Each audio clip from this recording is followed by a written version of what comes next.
longo dessa manhã, dessa palavra, isso vai ficar cada vez mais evidente para nós, como nós precisamos ser esse tipo de gente que reconhece a sua miséria e reconhece a grandeza de Deus, a bondade de Deus e deseja a todo momento render louvores a Ele.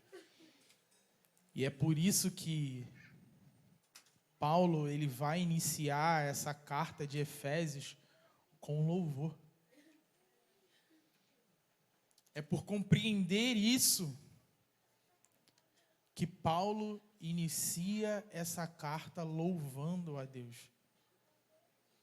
Como foi falado aqui na primeira semana, quando essa série iniciou, Tiago falou sobre esse trecho da carta que é um louvor do apóstolo ao Senhor. Ele inicia a carta com uma saudação, na sequência ele louva, e mais à frente, como nós vimos na semana passada, na mensagem que foi ministrada pela Natália, ele ora. Então Paulo inicia a carta com uma saudação, um louvor e uma oração. E agora, a partir do capítulo 2, ele vai falar o motivo do louvor e dessa oração, que é a graça de Deus. Efésios, ela está, posso colocar, bem próxima ali da carta de Paulo aos Romanos, que muitos a consideram como o evangelho condensado, né? Romanos, ele tem essa profundidade, acho que eu posso assim dizer, onde você tem ali tudo que você precisa para pregar o evangelho para uma pessoa, você pode encontrar na carta aos Romanos. E Efésios também, ela é muito próxima nesse sentido, e principalmente esse trecho que nós vamos abordar hoje, que é Efésios capítulo 2, do versículo 1 ao 10. Se você utilizar esses 10 versículos, você consegue falar sobre o plano da redenção para uma pessoa que nunca ouviu o Evangelho. Se você quiser explicar para uma pessoa que nunca ouviu o Evangelho do que se trata, de qual é a vontade de Deus, de quem nós éramos e de quem nós passamos a ser depois da graça, por isso que nós até intitulamos essa mensagem de hoje como Antes e Depois da Graça. Porque é exatamente isso que Paulo vai nos apresentar. Quem nós éramos antes e quem nós passamos a ser depois da graça de Deus. John Stott, ele resumiu muito bem o assunto que nós vamos tratar hoje. Eu até separei alguns slides, Maurício, se você puder abrir o primeiro slide, tem uma citação de John Stott explicando mesmo como ele entende o que nós vamos tratar hoje. Ele fala assim, o que Paulo faz nesta passagem é pintar um contraste vívido entre o que o homem é por natureza e o que ele pode se tornar pela graça. Então, o que nós vamos falar hoje é sobre isso. É do pecado para a salvação pela graça. Amém? Vamos ler, então, versículo 1 do 2º capítulo de Efésios. Vamos ler do versículo 1 ao 10.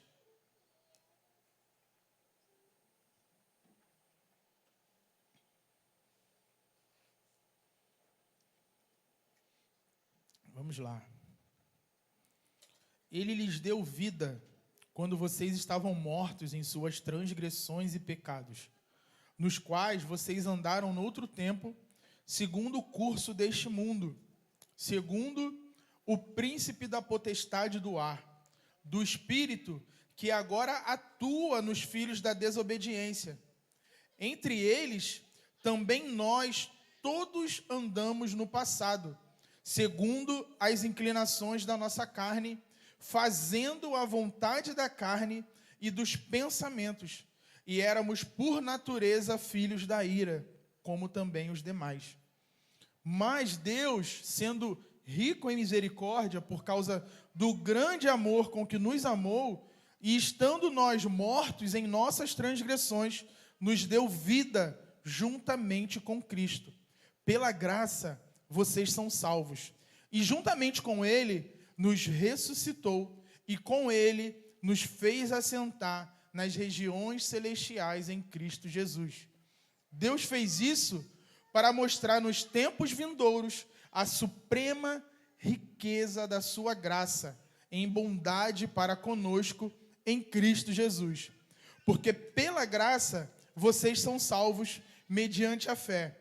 E isto não vem de vocês, é dom de Deus. Não de obras, para que ninguém se glorie, pois somos feitura dele, criados em Cristo Jesus, para as boas obras, as quais Deus de antemão preparou para que andássemos nela. Amém? Esse texto fala de verdades que as pessoas não querem ouvir. É uma visão impopular que afronta os homens que se prepararam por esforço próprio, eles querem viver sem reconhecer ou confiar no Criador. Homens que creem que naturalmente são dotados de características que os tornam independentes, que não precisam de mais nada. Mas diferente do salmista que entendeu que não precisava de mais nada, porque o Senhor é o seu pastor, esses homens creem que não precisam de um pastor, não precisam de um salvador, não precisam de redenção. Então, acho que a partir desse entendimento nós podemos entender, nós podemos assimilar e compreender um pouco mais por que a graça, por que a doutrina da graça tanto nos fere, por que ela tanto nos confronta, porque elas revelam quem de fato nós somos. E o meu propósito nessa manhã é que juntos a gente possa crescer na compreensão de quem nós éramos antes da graça e de quem nós passamos a ser a partir do momento em que Deus realizou essa obra em nós, essa obra salvífica, para que a gente continue crescendo em gratidão, como nós estávamos cantando aqui, em louvor, em adoração. O objetivo final dessa mensagem é que a gente cresça em adoração a Deus. É que a gente cresça em louvor ao Senhor. Se nós sairmos daqui, pessoas que adoram com ainda mais entendimento, como o próprio Jesus declarou que era o que Deus estaria buscando, procurando por adoradores que adoram em espírito e em verdade. Então, que essa manhã seja uma manhã de nos tornarmos ainda mais esse tipo de gente, esse tipo de pessoa que adora em espírito e em verdade. E por que adora em espírito e em verdade? Porque sabem exatamente quem eram, quem Deus é e o que passou a ser através da graça de Deus. Amém? Então vamos iniciar falando sobre a condição do homem antes da graça. São os 3 primeiros versículos desse capítulo 2 de Efésios, e ele já inicia dizendo que ele lhes deu vida no versículo 1. E ele quem, gente? Quem é esse? Deus, o Pai. Quando vocês estavam mortos em suas transgressões e pecados. Então, antes da sua regeneração, os crentes estavam mortos. Isto é, separados de Deus e incapazes de ter comunhão com Ele. Quando ele diz transgressões e pecados, ele está descrevendo que Toda pessoa sem Deus, toda pessoa sem essa ação da graça sobre a vida dela, ela é uma pessoa que vive realizando atos deliberados contra Deus. Vive deliberadamente realizando atos contra Deus. Paulo, então, ele está tratando aquilo que a teologia vai chamar de depravação total. Isso chega a dar arrepio em algumas pessoas quando fala esse tema, né? Porque a depravação total é a doutrina que fala sobre a nossa inclinação natural para fazer o que é mal. Quando nos deparamos com a expressão depravação total, muitos podem ler esse total e tomar a ideia de absoluto, como se cada pessoa fosse tão má quanto é possível ser. Mas não é bem isso. Nós temos restrições, seja pela lei, seja pela graça comum, seja pela religião, seja... Enfim, existem várias restrições até sociais que elas acabam freando, nos restringindo de ser exatamente aquilo que nós poderíamos ser, sem a graça de Deus, que é alguém muito mau. E nós somos maus, mas nós poderíamos ser piores sem essas restrições. Isso precisa ficar claro. E eu peguei uma citação do livro A Doutrina Reformada da Predestinação, de Lorraine Boyd, né? Ela fala sobre essa total incapacidade de todos os homens. Está no slide 2, Maurício, por favor. Vamos ler juntos. É um pouquinho grande, né? Mas dá para a gente ler. Ela diz assim: essa doutrina da total incapacidade, que declara que os homens estão mortos no pecado, não significa que todos os homens são igualmente maus, nem que qualquer homem é tão mau quanto poderia ser, nem que é alguém totalmente destituído de virtude, nem que a natureza humana é má em si mesma, nem que o espírito do homem está adormecido, e muito menos significa que o corpo está morto.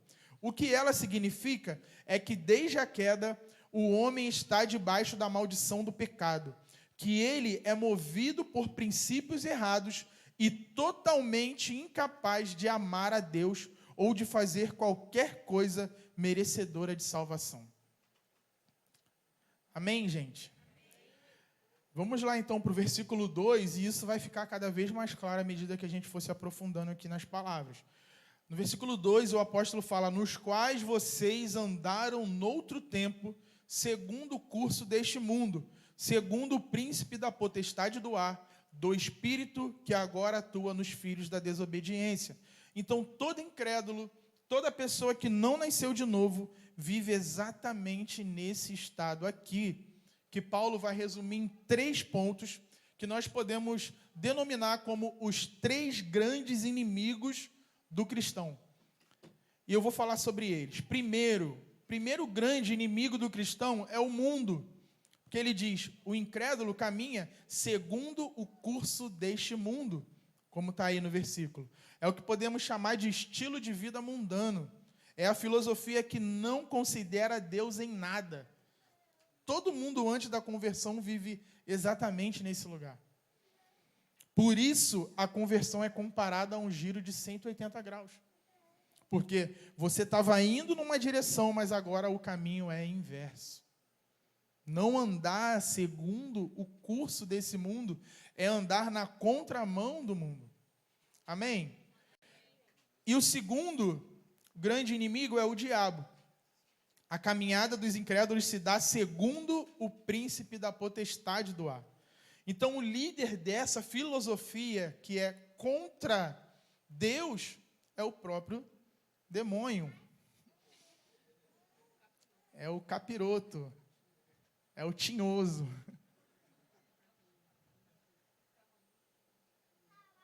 É o inimigo das nossas almas. É o que deseja que todos vão com ele para o fogo eterno. Ele que dita. como que o mundo deve caminhar. Satanás possui essa liberdade temporária para liderar as pessoas que se encontram em rebelião contra Deus. Em terceiro, é a carne. E aí a gente vai ter que ir para o versículo 3 para poder ver esse detalhe. Versículo 3, Maurício, por favor. A gente vai ver que o incrédulo, ele vive para satisfazer a sua própria carne. Olha o que diz, ó. Entre eles também nós todos andamos no passado, segundo as inclinações da nossa carne, fazendo a vontade da carne e de quem? Dos pensamentos. E éramos, por natureza, filhos da ira, como também os demais. Então, fechamos os 3 pontos que podemos chamar dos 3 grandes inimigos do cristão. Quais são, gente? Abre o terceiro slide, Maurício, por favor. Coloquei ali, para a gente ver. Os 3 grandes inimigos do cristão: o mundo, o diabo e a carne. O problema e a solução. Qual é o problema? O mundo. Qual é a solução? Fugir do mundo? Não, fugir dos comportamentos mundanos. 1 Timóteo, capítulo 6, versículo 11. Deixa isso bem claro para nós. Quem estiver anotando, anota a referência e depois consulta lá. Segundo problema, o diabo. Qual é a solução? Resistir, e ele fugirá de vós. E o terceiro, a carne. Negar. Negar a carne. E eu queria falar um pouco mais sobre esse último ponto, sobre a questão da carne. Porque o apóstolo diz que alguns de nós andamos no passado segundo as inclinações da nossa carne. Amém? Amém? Vou repetir, hein? Alguns de nós andamos no passado segundo as inclinações da nossa carne. Amém?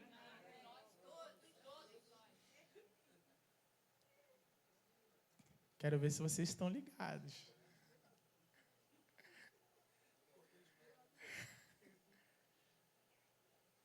É importante que vocês estejam ligados. É importante que o nosso amém seja uma concordância convicta com aquilo que está sendo falado.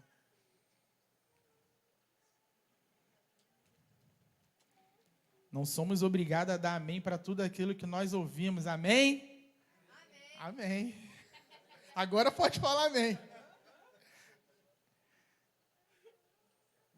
Todos nós andamos no passado segundo as inclinações da nossa carne. Essa é a realidade a respeito de nós. E tem uma heresia criada por um monge britânico, Natália deve lembrar bem, que ensinou para nós no estudo sobre a história da igreja, chamado Pelágio. A heresia, o nome dela é pelagianismo, que diz que o homem tem livre-arbítrio e que o homem é bom, que ele nasce bom. E essa heresia foi duramente combatida por Agostinho de Hipona. Ele refutou ali com maestria. E também tivemos mais à frente o que chamamos de semi-pelagianismo, que é uma doutrina que diz que o homem nasce livre do pecado, mas ele não é tão ruim assim, né? Ele não nasce livre do pecado, mas que ele não é tão ruim assim. Ou seja, tenta conciliar as ideias de Pelágio e de Agostinho, né? Tenta dar uma balanceada ali, mas que também não consigo concordar. Nessa história eu estou do lado de Agostinho, que refutou muito bem, né, Pelágio, e tem até uma citação, Salmo 51, versículo 5, que diz claramente, defende claramente o que Agostinho defendeu, né, e eu concordo com ele. Salmo 51, versículo 5, Salmo de Davi. Davi diz: eu nasci na iniquidade, e em pecado me concebeu a minha mãe. Agostinho cunhou uma frase que trata a respeito da capacidade humana. A frase está até no slide 4, Maurício, que eu separei aí. Olha o que ele diz: non posse non peccare, que significa incapaz de não pecar. Essa é a condição, é a capacidade humana sem Deus, sem a graça de Deus. Incapaz de não pecar. Sem a ajuda de Deus, uma pessoa é simplesmente incapaz de não pecar e incapaz de escolher a Deus. Nós somos seres totalmente depravados, como diz o versículo de Efésios, éramos por natureza filhos da ira. Sem a ação primária de Deus, nós nunca o buscaríamos. Em João 6,44, Jesus diz: ninguém pode vir a mim se o Pai que me enviou não o trouxer, e eu ressuscitarei no último dia. Quem pode ir a Deus por vontade própria? De acordo com essa palavra de Jesus, existe livre-arbítrio? Se Deus não operar em nosso coração, a gente não vai desejar ir até a Ele. Posso dizer que você pode ir, mas você não deseja ir. Jonathan Edwards, ele trabalha muito bem esse conceito quando ele fala sobre a liberdade da vontade. E aqui eu vou precisar muito da atenção de vocês, porque esse conceito ele já tinha sido trabalhado por Agostinho, por Lutero, mas Jonathan Edwards ele tem uma sacada genial, que ele decide dar um passo atrás. Ele entende que ele primeiro precisa definir o que é vontade. Todos eles, Lutero, Agostinho, partiram do pressuposto que todos nós sabemos o que é vontade. Mas Jonathan Edwards dá um passo atrás e detecta que a definição da maioria não era precisa. Em primeiro lugar, vontade é aquilo através do qual a mente escolhe qualquer coisa. Vou repetir. Vontade é aquilo através do qual a mente escolhe qualquer coisa. Pode parecer bobeira, mas é uma informação muito significativa. Saber que o que escolhemos não é determinado pela vontade em si, como se ela fosse uma entidade própria, mas pela mente, nós escolhemos o que pensamos ser o curso da ação mais desejável. Preste atenção nisso.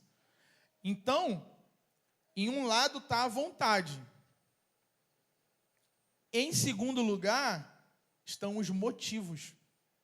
Porque aí tem uma pergunta que Jonathan Edwards fez. Por que a mente escolhe uma coisa e não outra? Ele respondeu que a mente faz as suas escolhas baseadas em motivos. A mente não é neutra. Ela pensa que algumas coisas são melhores que outras. E por pensar assim, ela sempre escolhe o melhor. Então, a vontade, ela é livre para escolher o que a mente pensa ser o melhor. E é aí que está o problema, porque a nossa mente, naturalmente falando, é escrava do pecado.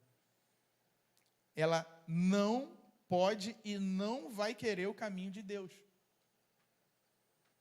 Ela age naquilo que é mais desejoso para ela. E se o pecado ele está encarnado no homem, se ele está intrínseco,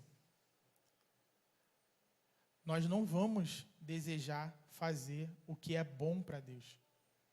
Amém, gente? Vocês estão conseguindo acompanhar? A vontade é livre, mas a mente não deseja. E estudando sobre isso, eu lembrei até daquela série alemã chamada Dark, que tratou muito bem disso, citando filósofos que chegaram a essa mesma conclusão. No slide 5, eu coloquei uma citação aí de um filósofo chamado Arthur Schopenhauer, ou algo desse tipo. Ele falou assim, O homem é livre para fazer o que quer, mas não para querer o que quer. No slide 6 tem mais uma citação da série, que é um personagem chamado Adam, e ele fala isso. Não somos livres nas nossas atitudes, porque não somos livres nos nossos desejos. Não conseguimos ir contra aquilo que está dentro de nós.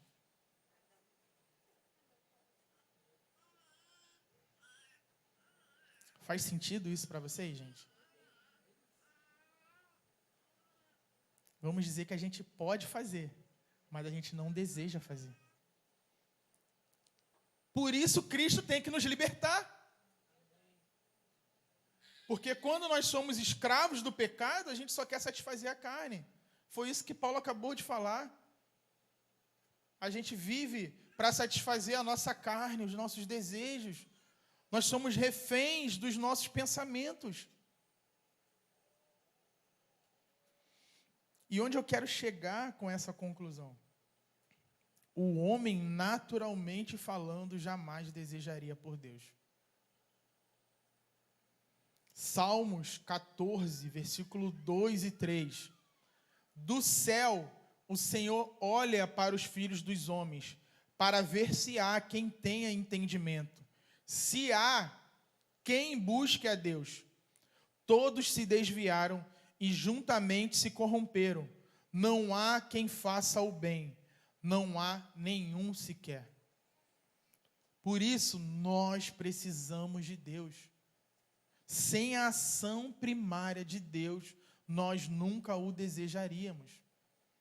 Por isso que sem fé é impossível agradar a Deus. Hebreus capítulo 11, versículo 6. De fato, sem fé é impossível agradar a Deus, porque é necessário que aquele que se aproxima de Deus creia que Ele existe e que recompensa os que o buscam. E de quem vem a fé, gente? Do próprio Deus. Você crê em Deus? Você crê em Deus? Seja grato, Ele te deu um presente. Consegue entender como a nossa adoração ela precisa crescer quando a gente compreende isso? É o que Jesus vai chamar de pobreza de espírito lá no Sermão do Monte, que é um estado onde nós reconhecemos a nossa miséria, a nossa pobreza espiritual. Nós somos inteiramente dependentes de Deus, nós precisamos de Deus. Ser pobre de espírito é entender quem você é sem Deus e ser alguém completamente dependente dele, alguém que acorda de manhã e agradece, porque entende que não acordaria se o próprio Deus não te desse o fôlego de vida. Isso é ser pobre de espírito. É você entender que você precisa dele a todo instante. Que sem ele você não estaria aqui nesse lugar. Você não está aqui porque você é bom, mas porque ele é bom. A nossa adoração cresce. Quando eu me tiro da jogada, Deus cresce. É o que nós cantamos aqui. Eu tenho que diminuir para ele crescer. Quanto mais a gente diminui, mais Deus cresce. É por isso que Paulo, ele vai numa dinâmica progressiva de cada vez mais se considerar pior. Ele chega ao ponto de se autodeclarar como o pior dos pecadores. Aí você olha para a história de Paulo e fala assim, como assim, Paulo? Então eu sou o quê? É porque Paulo conhecia Deus. E quanto mais revelação de Deus você tem, mais na miséria você consegue reconhecer onde você está. Quanto mais luz, mais revelação da nossa sujeira e da nossa dependência de Deus. Paulo, ele entendia isso. Quanto mais revelação de Deus, mais como eu sou miserável e preciso de Deus. Como eu não merecia estar vivendo o que eu estou vivendo hoje. Mas não é porque eu sou alguma coisa, mas é porque Ele é tudo.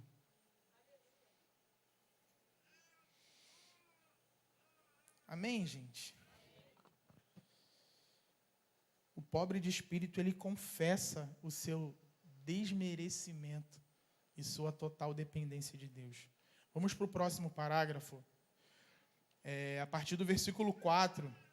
Versículo 4 até o versículo 7, Paulo vai falar então da condição do homem depois da graça. Agora Paulo ele faz um contraste. A ira de Deus sobre o incrédulo contrasta com a graça de Deus sobre o cristão. E o versículo 4 vai dizer: mas Deus, sendo rico em misericórdia, por causa do grande amor com que nos amou. E como é bom, depois de nós nos depararmos com uma citação negativa a nosso respeito, ter esse mais. Esse mais aí dá aquele... Ele fala assim, é isso. Mas, aí você, graças a Deus. Ele mostra que o jogo virou. Por causa da misericórdia de Deus, que é fruto do grande amor que Ele nos amou. E aí ele fala no versículo 5, e estando nós mortos em nossas transgressões, nos deu vida juntamente com Cristo. Pela graça vocês são salvos. Qual é a condição de uma pessoa antes da graça? Morto. Agora eu te pergunto, um morto pode dar vida a si mesmo? Depois que morreu, já era. Não tem como se automedicar para voltar à vida.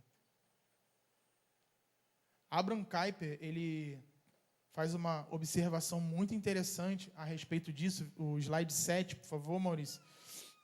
Trouxe uma citação onde ele diz que antes da regeneração, um pecador tem todas as propriedades passivas de um cadáver.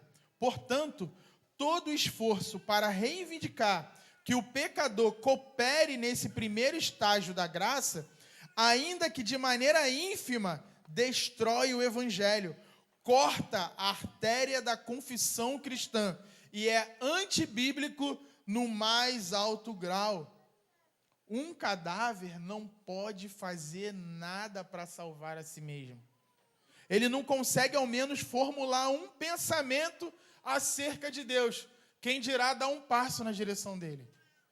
O homem sem a graça é como um zumbi. Sabe zumbi que a gente vê nos filmes, nas séries? Resident Evil, The Last of Us, né? Fala aí mais uma. The Walking Dead.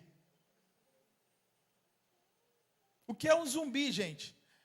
É um morto que continua andando. É um morto que está andando. Mas ele está em estado de degradação contínua. Esse é o nosso estado sem Deus. É um morto andando em direção à morte. É um morto caminhando em direção à morte. Você consegue entender a nossa condição e agradecer a Deus por não estarmos mais nessa condição? A única maneira de uma pessoa morta ter qualquer comunhão com um Deus vivo é Deus lhe dar uma nova vida. Então vamos reler o versículo 5 e passar para o versículo 6. E estando nós mortos em nossas transgressões, nos deu vida juntamente com Cristo, pela graça vocês são salvos. E juntamente com Ele nos ressuscitou e com Ele nos fez assentar nas regiões celestiais em Cristo Jesus. Então, juntamente com quem? Com Cristo. Ele fez o quê? Nos ressuscitou. Ou seja, Deus, além de nos salvar, Ele nos ressuscitou com Cristo. Isso aqui descreve a nossa experiência espiritual, não a nossa experiência física. Ele ainda nos ressuscitará fisicamente, mas espiritualmente falando, Ele nos ressuscitou para um novo tipo de vida. E Ele diz, e com Ele nos fez assentar nas regiões celestiais em Cristo Jesus. Então, toda a realidade que Jesus já acessa fisicamente, agora mesmo, Deus nos deu acesso espiritualmente, ressurreição e céu. A vida cristã não começa quando a gente faz alguma coisa, mas quando, humanamente, acessamos a realidade do que Deus já fez. Amém? E por que Deus faz dessa forma? O versículo 7 vai responder para nós. Deus fez isso para mostrar nos tempos vindouros a suprema riqueza da sua graça, em bondade para conosco em Cristo Jesus, ou seja, para a sua própria glória.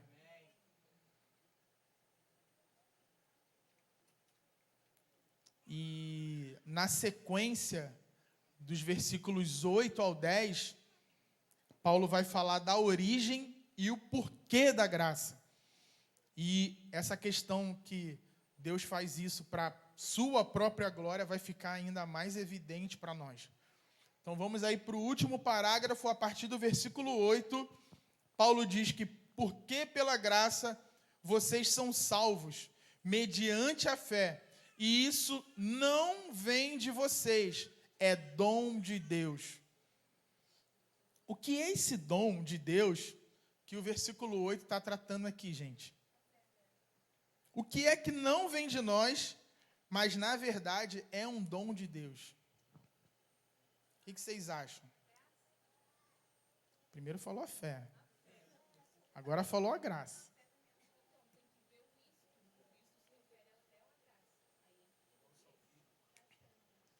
Boa, Ju. O ponto é o pronome isto, que no grego é um pronome neutro. E graça e fé é feminino. Então, quando ele fala isto, ele está falando do processo da salvação inteiro. Então, quando ele fala que o dom de Deus é a salvação. A salvação é um presente de Deus para nós. E por que é importante saber que a salvação é um presente de Deus? Porque apenas compreendendo e aceitando isso, nós poderemos dar a Ele toda a glória que lhe é devida. Não tem a minha parte nesse processo. Imagine uma pessoa que se afoga e para de respirar. A pessoa apagou. O que ela pode fazer para voltar a respirar? A pessoa se afogou e apagou. O que ela pode fazer para voltar a respirar? Alguém tem que fazer algo por ela. Se essa pessoa respirar novamente, vai ser porque alguém reiniciou a sua respiração. Da mesma forma, uma pessoa espiritualmente morta, ela não pode sequer tomar a decisão de ter a fé, a não ser que Deus primeiramente lhe conceda o sopro de vida espiritual. Isso precisa mudar a nossa postura diante dele. Então, isso deixa para nós claro que a salvação, ela é obra de um homem só. É o que a teologia vai chamar de monergismo. Não é um sinergismo, é um monergismo. É obra de apenas um só homem. Eu não tenho mérito. E é exatamente isso que Paulo quer dizer, porque olha o próximo versículo, versículo 9. Não de obras, para que ninguém se glorie. Ou seja, mais uma vez, você não tem parte nisso. Infelizmente, muita gente dentro da igreja se acha melhor do que quem está lá fora. Porque acha que é bom. Porque acha que fez alguma coisa. Não, porque eu aceitei Jesus e você não. Por isso que eu nem gosto muito dessa expressão, aceitei Jesus, sabe? Foi Ele que me escolheu. Eu estava morto, gente. Morto não aceita ninguém. Morto não pode levantar a mão. Ele tem que levantar a minha mão. Eu estava morto. Eu estava perdido. Eu não tinha saída. Ele me salvou.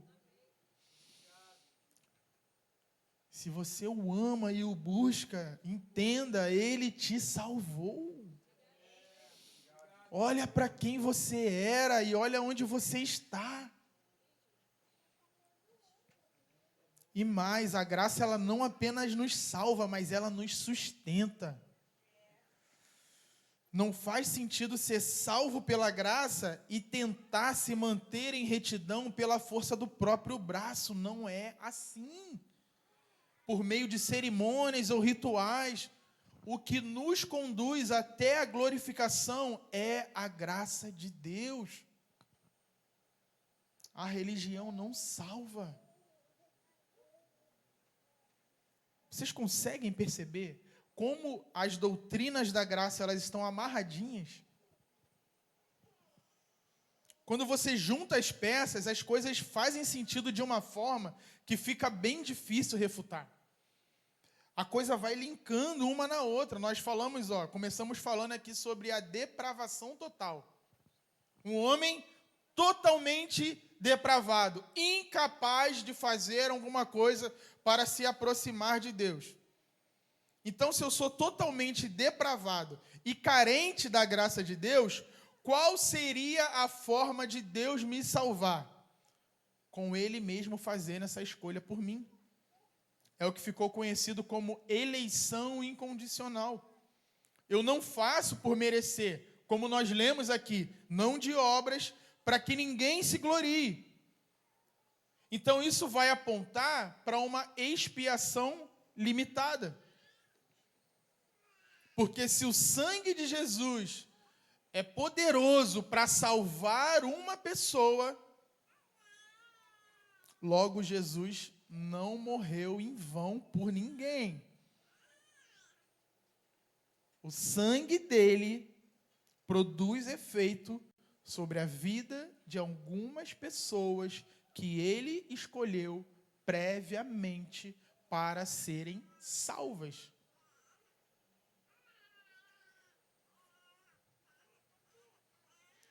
Se nós falarmos que Jesus morreu por todas as pessoas, desejando salvar todas as pessoas, esse Deus nem é tão poderoso assim, porque Ele quer fazer algo, mas não consegue.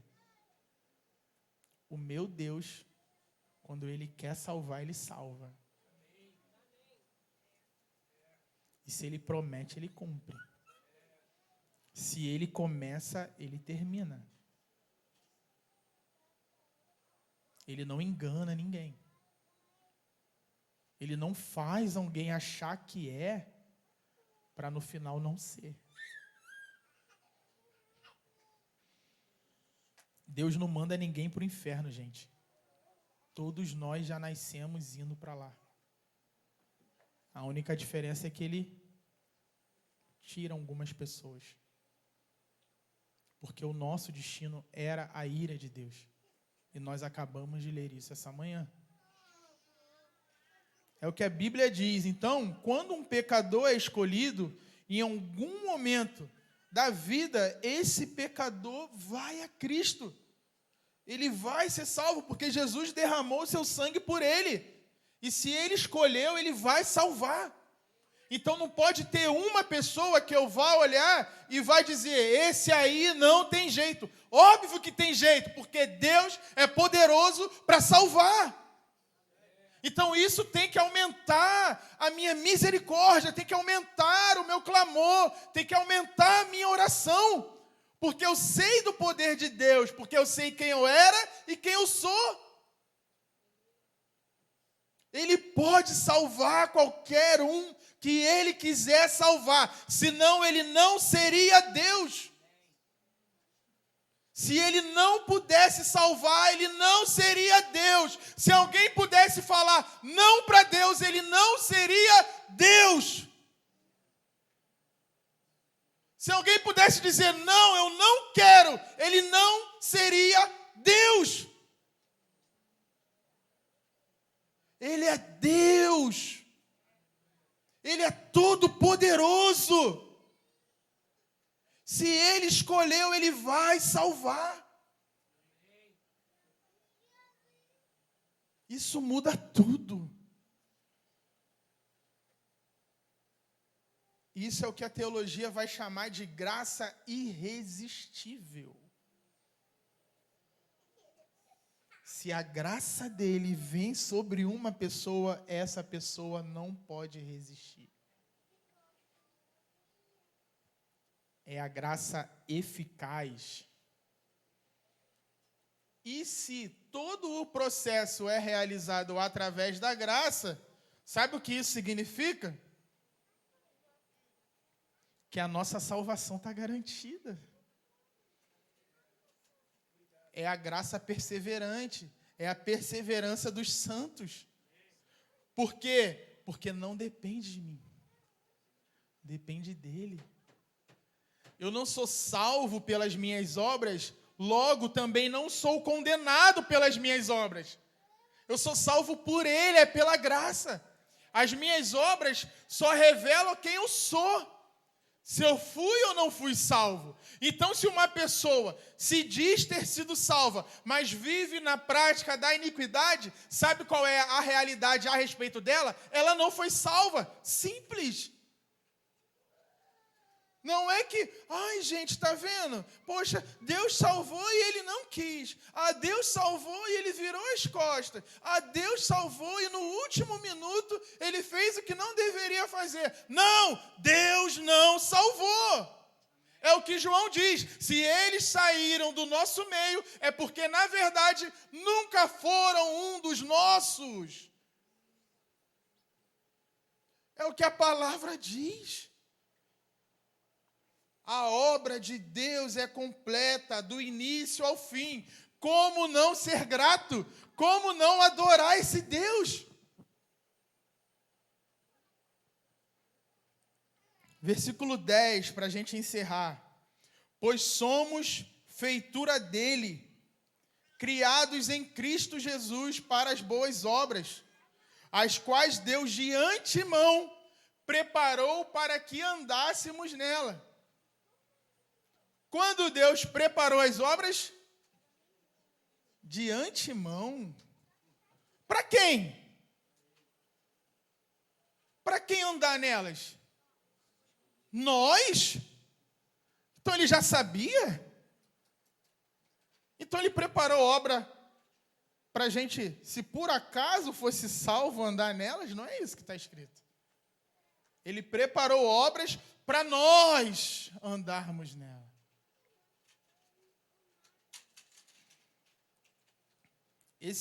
Pois somos feitura dele, é feitura do grego poema, né? Nós somos um poema de Deus. Nós somos o que podemos dizer o ápice da criação divina, sabe? A obra-prima, aquilo que Deus criou para se deliciar na sua criação, assim, olha que maravilhoso. Sabe quando uma pessoa pinta um belo quadro e ela, olha que magnífico. Deus nos criou para isso, gente. Para ele falar assim, olha que obra-prima. Guarda esse conceito de obra-prima, eu vou falar mais sobre isso mais na frente. Mas o que diz aí é que nós fomos criados em Cristo Jesus para boas obras. Ou seja, Deus não nos salva por obras, mas para boas obras. Como uma goiabeira foi criada para goiaba, como uma mangueira foi criada para manga, eu e você somos como ramos de árvores para dar fruto. E qual fruto? Fruto do Espírito. O fruto do Espírito, ou seja, viver para a glória de Deus. Foi o que eu falei lá no início. Corandel. Essas são as boas obras que nós devemos andar. amor, alegria, paz, longanimidade, benignidade, bondade, mansidão, fidelidade, domínio próprio. Quem compreende isso de verdade não faz essas coisas para se salvar ou para se sentir melhor, faz porque foi salvo, é diferente. Porque é grato, porque em seu coração existe um desejo genuíno de obedecer a Deus. São homens corandel, como R.C. Sproul, ele disse que viver corandel é viver a vida inteira na presença de Deus, sob a autoridade de Deus e para a glória de Deus. Uma obra coerente é uma obra que aponta para o Criador. Essas obras foram preparadas por Deus de antemão para que andássemos nelas. E por que nós precisamos dar esses frutos? Porque eles revelam Deus. Uma manga docinha, ela revela o quê? Que a mangueira é boa. Infelizmente, acho que hoje os nossos dias mudaram um pouco, a gente não tem mais tantas oportunidades disso, mas há tempos atrás, né, e dependendo da região onde as pessoas moram, que tem muitas árvores frutíferas na rua, por exemplo, hoje é difícil, né, você vê uma goiabeira no meio da rua. Mas você vê, igual você se via há tempos atrás, a todo momento você tinha árvore, que você ia lá e pegava no fruto, você pegava no galho lá. E aí quando você comia fruta, e a fruta era deliciosa, de certa forma a glória era daquela árvore. Porque você podia comer uma outra goiaba, vamos supor, de uma outra goiabeira e não ser tão boa como aquela. E aí você falava assim, mas a daquela goiabeira é massa. Aquela goiaba é boa. Por quê? Porque a goiabeira é boa. Por isso Deus preparou obras de antemão para que a gente andasse nelas. Sabe por quê? Porque elas revelam Deus. Porque elas revelam que Deus é bom. O nome da nossa comunidade, Manifesto, tem esse intuito de nós sermos pessoas que vão manifestar a fragrância do conhecimento de Deus, quem Deus é. É revelar aquilo que está oculto, aquilo que as pessoas não conseguem enxergar. Quando nós andamos nas práticas das boas obras que Deus preparou de antemão para nós, a gente revela a Deus. Quando a gente ama, quando a gente é longânimo, quando a gente é paciente, quando a gente vive diante de Deus e dentro de nós há um desejo ardente de ser obediente à sua palavra, de andar conforme a sua voz, nós vamos revelar Deus para o mundo. Quando a gente se ama aqui, nessa relação, as pessoas veem Deus. Viver a palavra de Deus é revelar Deus para o mundo. Por isso essa é a vontade de Deus para nós. É que sejamos obedientes. É que a gente compreenda, de fato, quem nós éramos e quem nós passamos a ser, o que nós temos acesso, qual é o estilo de vida que nós temos que abraçar a partir da nossa conversão. Então essas palavras precisam nos afetar de tal forma que a gente não fique satisfeito mais em viver uma vida miserável, uma vida que não revela quem Deus é, uma vida que não revela os atributos de Deus, uma vida que não revela o amor de Deus. Isso precisa nos fazer profissionais melhores, alunos melhores, filhos melhores, pais melhores, amigos melhores, irmãos melhores, cristãos melhores. A nossa vida precisa ser mudada a partir dessa compreensão. É para isso que Paulo está declarando essas palavras. É para mostrar claramente quem nós éramos e quem nós devemos ser a partir da graça. Você valoriza a graça de Deus? Você valoriza a graça de Deus, a salvação que Ele te deu? Então viva diante dele.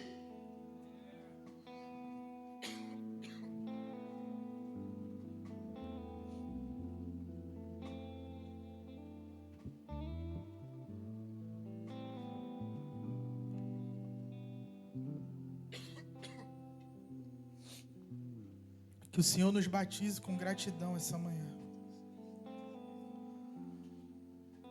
Por tudo que Ele fez.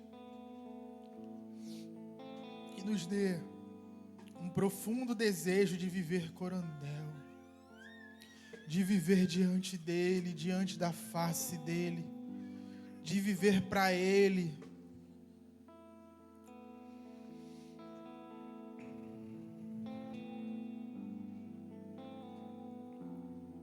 Faça-nos compreender ainda mais, Senhor, toda a sua obra. Que essas palavras nos renove, nos liberte, nos conduza por uma vida de ainda mais adoração a Deus.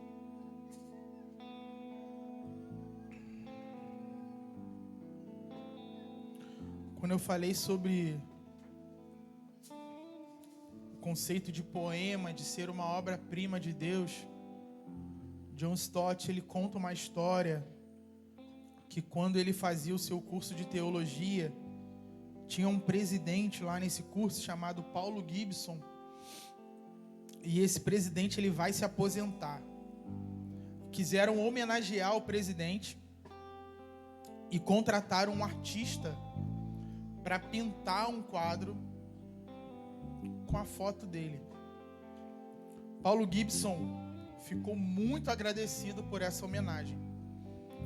E ele vai chegar para o artista que pintou o quadro e fazer o seguinte elogio: acredito que no futuro, quando as pessoas olharem para esse quadro, elas não vão perguntar quem é esse homem, mas sim quem pintou esse quadro.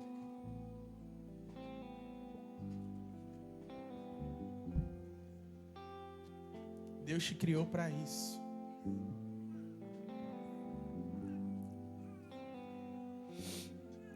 Ele preparou boas obras para que a gente caminhasse sobre elas, para que durante a nossa caminhada as pessoas pudessem encontrá-lo e dar para Ele a glória que lhe é devida.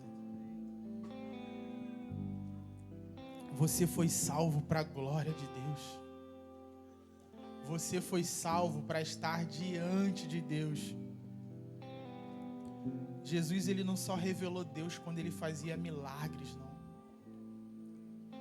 Eu tenho convicção que Jesus já revelava quem Deus era lá na carpintaria.